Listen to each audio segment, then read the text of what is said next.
ଗତକାଲି ରାତି 12ଟା ବେଳେ ଏକ ନିର୍ଦ୍ଦିଷ୍ଟ ଖବର ମିଳିଥିଲା କି ଜନ୍ଦାବାଲ କେନାଲ ରୋଡ ପାଖରେ ଆଶ୍ରମ ସ୍କୁଲ ପାଖରେ କିଛି ପିଲା ସେଠି ଏକାଠି ହେଇଛନ୍ତି ଏବଂ ସେମାନେ ବ୍ରାଉନ ସୁଗାର ବିକ୍ରି କରୁଛନ୍ତି।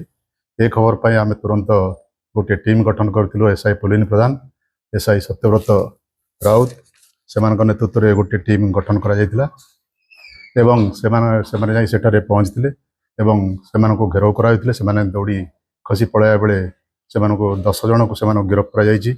ସେମାନଙ୍କ ଠାରୁ 55.64 ଗ୍ରାମର ବ୍ରାଉନ ସୁଗାର, ଯାହାର ଆନୁମାନିକ ମୂଲ୍ୟ 5,60,000 ହେବ, 8 ଗୋଟି ମୋବାଇଲ ଫୋନ, 12,000 ଟଙ୍କା ଏବଂ 4ଟି ବାଇକ୍ ଜବତ କରାଯାଇଛି।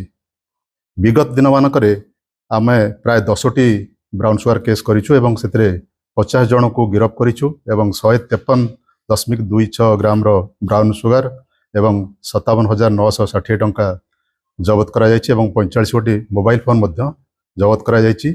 ଏଭଳି ରେଡ୍ ଆଗକୁ ଜାରି ରହିବ। ମୁଁ ଆପଣମାନଙ୍କ ମାଧ୍ୟମରେ କହିବାକୁ ଚାହିଁବି ଯେ ଜନସାଧାରଣ ଯେଉଁମାନେ ଆମକୁ ଏଭଳି ବ୍ରାଉନ ସୁଗାର ବେପାର କରୁଥିବା ଲୋକମାନଙ୍କ ବିଷୟରେ ଆମକୁ ଖବର ଦେବେ, ସେମାନଙ୍କ ବିରୁଦ୍ଧରେ ଆମେ କାର୍ଯ୍ୟାନୁଷ୍ଠାନ ଗ୍ରହଣ କରିବୁ ଏବଂ ସେମାନଙ୍କର ନାମ ଗୋପନୀୟ ରଖାଯିବା ସହିତ ସେମାନଙ୍କୁ ଆର୍ଥିକ ପୁରସ୍କାର ମଧ୍ୟ ଦିଆଯିବ।